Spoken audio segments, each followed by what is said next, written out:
അസ്സലാമു അലൈക്കും വറഹ്മത്തുള്ളാഹി വബറകാതുഹു. കൊയ്യൂർ തണൽമരം സൗഹൃദ കൂട്ടായ്മയുടെ ഓൺലൈൻ വാർഷിക ജനറൽ ബോഡിയെ വീക്ഷിക്കുന്ന ഇതര മതസ്ഥരായ പ്രിയപ്പെട്ട സഹോദരന്മാർക്ക് 1000 സ്നേഹാഭിവാദനങ്ങൾ. ഭക്തിനിർഭരമായ പ്രാർത്ഥനയിലൂടെ ഈ ഓൺലൈൻ ജനറൽ ബോഡിക്ക് നല്ല തുടക്കം നൽകിയ ബഹുമാനപ്പെട്ട സലീം മുസ്ലിയാർ, സ്വാഗതം ആശംസിച്ച നമ്മുടെ പ്രിയപ്പെട്ട കാര്യദർശി CH മാലു സാഹിബ്, പ്രിയപ്പെട്ട അധ്യക്ഷൻ, വളരെ കുറഞ്ഞൊരു കാലയളവിൽ തന്നെ ഒരുപാട് പാവപ്പെട്ട ജനങ്ങൾ അധിവസിക്കുന്ന ഒരു പ്രദേശത്ത് അത്ഭുതകരമായ വളരെ അഭിമാനകരമായ ജീവകാരുണ്യ പ്രവർത്തനങ്ങളിലൂടെ വളർന്നു വരുന്ന നമ്മുടെ ഈ കൂട്ടായ്മയുടെ വാർഷിക ജനറൽ ബോഡി യോഗം വളരെ അർത്ഥവത്തായ ശബ്ദ സന്ദേശത്തിലൂടെ ഉദ്ഘാടനം ചെയ്ത് ഞങ്ങളെ അനുഗ്രഹിച്ച പ്രിയ സഹോദരി റംസീന മാഹിൻ, വളരെ ചെറിയ പ്രായത്തിൽ തന്നെ രാജ്യത്തിൻ്റെ പ്രഥമ പൗരനിൽ നിന്നും സാഹസികതയുടെ ധീരതയ്ക്കുള്ള ദേശീയ അവാർഡ് വരെ കരസ്ഥമാക്കിയ കൊച്ചുമിടുക്കി, ഇന്ന് അവശ ജനവിഭാഗങ്ങളുടെ ഉന്നമനത്തിന് വേണ്ടി ജീവിതം തന്നെ നീക്കിവെച്ച മനുഷ്യസ്നേഹി പ്രിയപ്പെട്ട സഹോദരിക്ക് കൊയ്യൂർ തണൽമരം സൗഹൃദ കൂട്ടായ്മയുടെ അഭിനന്ദനങ്ങൾ സാന്ദർഭികമായി അറിയിക്കുകയാണ്. അതുപോലെ തന്നെ ഈ കൂട്ടായ്മയുടെ ജനറൽ ബോഡിയെ ആശംസകൾ അറിയിച്ച ചങ്കുവെട്ടി കേന്ദ്രമായി ജീവകാരുണ്യ സേവന പ്രവർത്തനങ്ങൾ നടത്തിവരുന്ന ഹംദ് ചാരിറ്റബിൾ ട്രസ്റ്റിൻ്റെ അധ്യക്ഷൻ പ്രിയപ്പെട്ട ഡോക്ടർ മുജീബ് റഹ്മാൻ, മുല്ലപ്പറമ്പ് MRCയുടെ പ്രിയപ്പെട്ട പ്രസിഡന്റ് ഹംസക്കുട്ടി സാഹിബ്, ഓൺലൈനിലൂടെ സാന്നിധ്യം അറിയിച്ചുകൊണ്ടിരിക്കുന്ന ഈ പരിപാടികൾ വീക്ഷിച്ചുകൊണ്ടിരിക്കുന്ന നമ്മുടെ പ്രിയപ്പെട്ട സഹപ്രവർത്തകരായ നന്മ നിറഞ്ഞ സുഹൃത്തുക്കളെ, വളരെ സുദീർഘമായ ഒരു ആശംസാ പ്രസംഗത്തിൻ്റെ പ്രസക്തി ഇവിടെയില്ല എന്നറിയാം.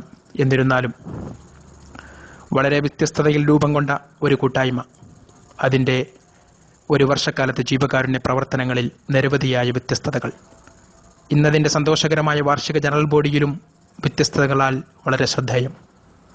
നാമൊക്കെ ഒരുപാട് കമ്മിറ്റികളിലും ജനറൽ ബോഡി യോഗങ്ങളിലും സംബന്ധിച്ചവരാണെങ്കിലും ഓൺലൈനിലൂടെ ഇങ്ങനെയൊരു അനുഭവം അത് നമ്മിൽ പലർക്കും ആദ്യത്തേതായിരിക്കും. അൽഹംദുലില്ലാ, നമ്മുടെ ഈ ജനറൽ ബോഡി യോഗം വളരെ നല്ല നിലയിൽ തന്നെ പുരോഗമിച്ചുകൊണ്ടിരിക്കുകയാണ്.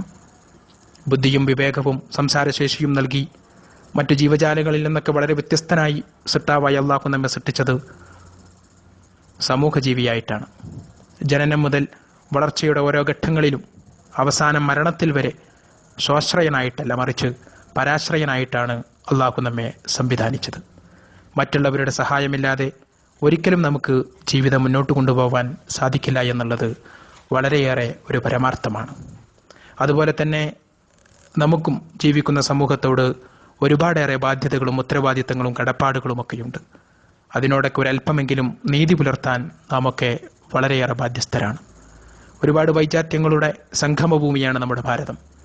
ഒരുപാട് വ്യത്യസ്ത മതങ്ങൾ, ജാതികൾ, ജാതികളിൽ തന്നെ ഉപജാതികൾ, ഒരുപാടേറെ ഭാഷകൾ, അങ്ങനെ സാംസ്കാരികമായും മറ്റും ഒരുപാടേറെ വൈജാത്യങ്ങൾ നിറഞ്ഞ ഒരു രാജ്യമാണ് നമ്മുടെ ഇന്ത്യ എന്ന് പറയുന്നത്. സമൂഹത്തിൻ്റെ 3/4 ഭാഗം ദരിദ്രർ, സമ്പന്നരാണെങ്കിൽ അതിസമ്പന്നർ. ലോകത്തിലെ കോടീശ്വരന്മാരിൽ ആദ്യ 100-ൽ ഇടം പിടിച്ച ഒരുപാട് കോടീശ്വരന്മാർ നമുക്കുണ്ടെങ്കിലും ഉടുതുണിക്ക് മറുതുണിയില്ലാത്ത, ഒരു നേരത്തെ അന്നത്തിനു പോലും വകയില്ലാത്ത, ചികിത്സ കിട്ടാതെ രോഗത്തിന് കീഴ്പ്പെട്ട് അകാലത്തിൽ മരണം വരിക്കുന്നവർ തുടങ്ങി നിർധനരും പട്ടിണി പാവങ്ങളും അധിവസിക്കുന്ന വലിയൊരു ജനസംഖ്യ ഉൾക്കൊള്ളുന്നതാണ് നമ്മുടെ ഭാരതം.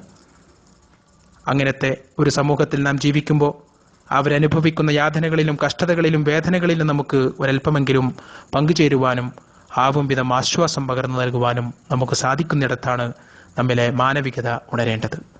നാമൊക്കെ വിശ്വാസികളാണ്. ഒരു വിശ്വാസിയെ സംബന്ധിച്ചിടത്തോളം അവൻ്റെ ധർമ്മം പൂർത്തീകരിക്കുന്നത് മറ്റുള്ളവരോടുള്ള അവൻ്റെ ബാധ്യതകൾ പൂർത്തീകരിക്കുന്നിടത്താണ്. മാതാപിതാക്കളോടുള്ള അവൻ്റെ വ്യക്തമായ കാഴ്ചപ്പാടുകൾ, വ്യക്തമായിട്ടുള്ള കടപ്പാടുകൾ പൂർത്തീകരിക്കാതെ അള്ളാഹുവിനോടുള്ള അവൻ്റെ ആരാധനകൾ സ്വീകരിക്കപ്പെടുന്നില്ല. അവൻ്റെ കുടുംബത്തോടും അവൻ്റെ സമൂഹത്തോടുമുള്ള ഉത്തരവാദിത്തങ്ങൾ നിറവേറ്റപ്പെടാത്തവനായിട്ട് അവൻ ഒരിക്കലും ഒരു യഥാർത്ഥ വിശ്വാസിയാവുന്നില്ല. അവൻ്റെ ചുറ്റുപാടിലുള്ള സകലതിലും അവനിക്ക് ബാധ്യതകൾ അല്ലാഹു സുബ്ഹാനഹു വ തആല നിർവചിക്കപ്പെട്ടിട്ടുണ്ട്. അതിനോട് സമരസപ്പെടാതെ ജീവിതം മുന്നോട്ട് കൊണ്ടുപോകാൻ മനുഷ്യ സൃഷ്ടികൾക്ക് സാധ്യമല്ല എന്നുള്ളതാണ് അള്ളാഹുവിൻ്റെ പരിശുദ്ധമായിട്ടുള്ള ഇസ്ലാം മതം കൽപ്പിക്കപ്പെടുന്നത്. ലൈസ മിന്നാ മൻ ലം യർഹം സഗീറനാ വയഅരിഫ് ശറഫ കബീരിനാ. നമ്മിലെ കുട്ടികളോട് കരുണ കാണിക്കാത്തവനും നമ്മിലെ വലിയവരോട്, നമ്മിലെ മുതിർന്നവരോട് അവരുടെ മഹത്വമറിയാതെ പെരുമാറാത്തവനും നമ്മിൽപ്പെട്ടവനല്ല എന്ന പ്രവാചക തിരുമേനിയുടെ അധ്യാപനം വിരൽ ചൂണ്ടുന്നത് നമ്മുടെയൊക്കെ വലിയ ഉത്തരവാദിത്തങ്ങളിലേക്ക് തന്നെയാണ്. കുട്ടികൾ എന്ന അള്ളാഹുവിൻ്റെ പ്രിയപ്പെട്ട ഹബീബ് നമ്മെ പഠിപ്പിക്കുമ്പോൾ അവിടെ ഹിന്ദുവിൻ്റെ കുട്ടിയെന്നോ മുസൽമാൻ്റെ കുട്ടിയെന്നോ ക്രൈസ്തവൻ്റെ കുട്ടിയെന്നോ പ്രവാചകൻ പഠിപ്പിച്ചിട്ടില്ല. എല്ലാ കുട്ടികളോടും കരുണ, അതായിരുന്നു പ്രവാചകന്റെ അധ്യാപനം.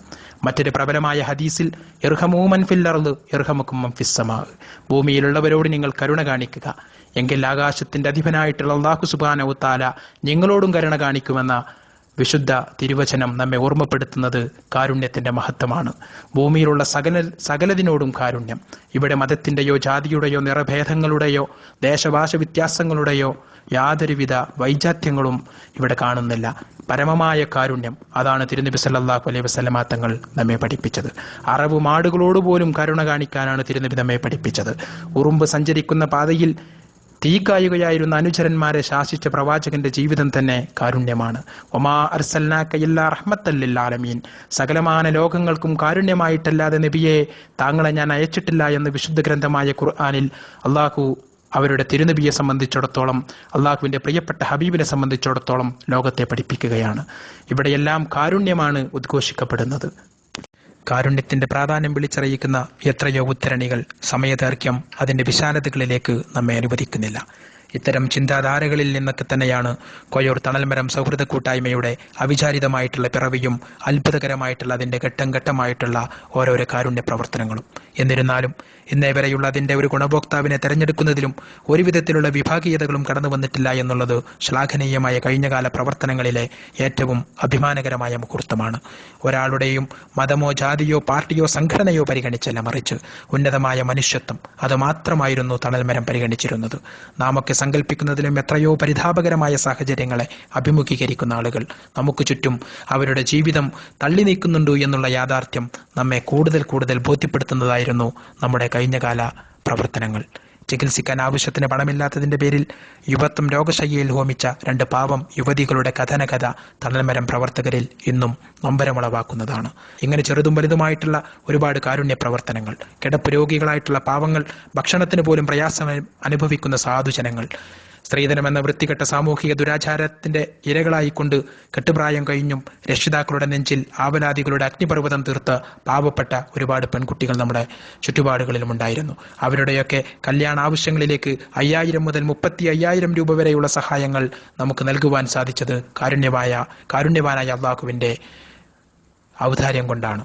ഇനിയും നമുക്ക് ഒരുപാട് മുന്നേറാനുണ്ട് എന്നുള്ള ആർജവത്തോടെയുള്ള ഒരു പ്രതിജ്ഞയാവണം ഈ വാർഷിക ജനറൽ ബോഡിയിൽ നാം പുതുക്കേണ്ടത്. ഇതുവരെയുള്ള നമ്മുടെ പ്രവർത്തനങ്ങളിൽ 14 ലക്ഷം രൂപയാണ് നാം സാധുജനങ്ങളിലേക്ക്, അവകാശികളായിട്ടുള്ള നമ്മുടെ ചുറ്റുപാടിലെ സാധുജനങ്ങളിലേക്ക് നാം ചെലവഴിച്ചത്. വരിസംഖ്യാദാതാക്കളായ ഉദാര മനസ്കരായ നമ്മുടെ പ്രവർത്തകരുടെ മനസ്സിന്റെ നന്മയാണ് ഈ കൂട്ടായ്മയുടെ ഇതുവരെയുള്ള വിജയത്തിന്റെ കാതൽ. നേരത്തെ ബഹുമാനപ്പെട്ട സലീം ബാബു സൂചിപ്പിച്ചതുപോലെ വളരെ തുച്ഛമായ വേതനത്തിന് പ്രവാസ ലോകത്ത് പണിയെടുക്കുന്ന സാധാരണക്കാരായിട്ടുള്ള മെമ്പർമാരുടെ വരിസംഖ്യ, അത് അവരുടെ വിയർപ്പിന്റെ വലിയൊരു അംശം തന്നെയാണ്. അതിന്റെ മഹത്വം ഉൾക്കൊണ്ട് തന്നെ ഇന്ന് വരെ വരിസംഖ്യയായി ലഭിച്ചിട്ടുള്ള ഒരു സംഖ്യയിൽ നിന്നും 1 രൂപ പോലും തണൽമരത്തിന്റെ ദൈനംദിന പ്രവർത്തനങ്ങളുടെ ചെലവിലേക്ക് നാം ചെലവഴിച്ചിട്ടില്ല എന്നുള്ളത് നമ്മുടെ അഭിമാനകരമായിട്ടുള്ള മറ്റൊരു അധ്യായമാണ്. ഇത്തക്കുന്നാറ വലവു ബിശക്തി തമ്രിൻ, ഒരു കാരക്കയുടെ ചീളുകൊണ്ടാണെങ്കിലും ഭയാനകമായ നരകത്തെ നിങ്ങൾക്കാക്കണമെന്ന പ്രവാചക തിരുമേനിയുടെ അധ്യാപനം ദാനധർമ്മങ്ങളുടെ പ്രാധാന്യത്തെയാണ് നമ്മെ ബോധ്യപ്പെടുത്തുന്നത്. ഞാൻ എൻ്റെ വാക്കുകൾ ഉപസംഹരിക്കുകയാണ്. ഇതുവരെ മെമ്പർമാരായ നിങ്ങൾ കാണിച്ചിട്ടുള്ള തുല്യതയില്ലാത്ത ഈ ഉദാരമനസ്കതക്ക് അത് വരും നാളുകളിലും കൂടുതൽ ഉണ്ടാവണമെന്ന് ഒരിക്കൽ കൂടെ അഭ്യർത്ഥിക്കുകയാണ്. കൊയ്യൂരിൻ്റെ പരിധിയിൽ ഒതുങ്ങാതെ പരിധികൾ വിശാലമാക്കി നാം നടത്തിയിട്ടുള്ള പ്രവർത്തനങ്ങൾ ഇനിയും ഒരുപാട് മേഖലകളിലേക്ക് ഘട്ടം ഘട്ടമായി വ്യാപിപ്പിക്കപ്പെടേണ്ടതായിട്ടുണ്ട്. സർവശക്തനായ അള്ളാഹു, സൃഷ്ടാവായ അള്ളാഹു നമ്മെ അനുഗ്രഹിക്കുമാറാവട്ടെ. നമ്മുടെയൊക്കെ ഇത്തരം ജീവകാരുണ്യ സേവന പ്രവർത്തനങ്ങളുടെ പ്രതിഫലം നമ്മെ പോറ്റി വളർത്തി നമ്മെ വിട്ടുപിരിഞ്ഞ നമ്മുടെ പ്രിയപ്പെട്ട മാതാപിതാക്കളുടെ ഖബറിടങ്ങളിലേക്ക് അള്ളാഹു എത്തിച്ചു നൽകുമാറാവട്ടെ. അവരുടെ പാരത്രിക ജീവിതം അള്ളാഹു സന്തോഷകരമാക്കി നൽകുമാറാവട്ടെ. അകാലത്തിൽ നമ്മെ വിട്ടുപിരിഞ്ഞ പ്രിയപ്പെട്ട സഹോദരൻ അഷ്റഫ്, അതുപോലെ തന്നെ സുപ്പി ബസാർ സ്വദേശി അൻവർ, ഇവരുടെയൊക്കെ ഖബറിനെ അള്ളാഹു പരിപൂർണമായും വെളിച്ചമാക്കി നൽകുമാറാവട്ടെ. അവരുടെയൊക്കെ കുടുംബങ്ങളിൽ അള്ളാഹു സന്തോഷം നൽകുമാറാവട്ടെ. ഈ തണൽമരത്തിന്റെ സൗഹൃദ പ്രസ്ഥാനത്തിലേക്ക്, സൗഹൃദ പ്രാന്താവിലേക്ക് കൂടുതൽ അംഗങ്ങളെ കണ്ണി ചേർത്തുകൊണ്ട് നമ്മുടെ ഈ ഉത്കൃഷ്ടമായിട്ടുള്ള കാരുണ്യ പദ്ധതിയുടെ ചില്ലകൾ കൂടുതൽ പാപങ്ങളിലേക്ക് വ്യാപിപ്പിക്കപ്പെടേണ്ടതായിട്ടുണ്ട്. അതിനുതകുന്ന ആത്മാർത്ഥമായ പ്രവർത്തനങ്ങളും അകമഴിഞ്ഞ പിന്തുണയും സ്നേഹപൂർവ്വം ഒരിക്കൽ കൂടെ അഭ്യർത്ഥിച്ചുകൊണ്ട് നന്മയുടെ നിറകുടങ്ങളായ നിങ്ങളെയൊക്കെ ഒരിക്കൽ കൂടെ ഈ സൗഹൃദ കൂട്ടായ്മയുടെ പേരിൽ അഭിവാദ്യം ചെയ്തുകൊണ്ട് ഞാൻ എൻ്റെ വാക്കുകൾ ഉപസംഹരിക്കുന്നു. അസ്സലാമു അലൈക്കും വറഹ്മത്തുള്ളാഹി വബറകാതുഹു.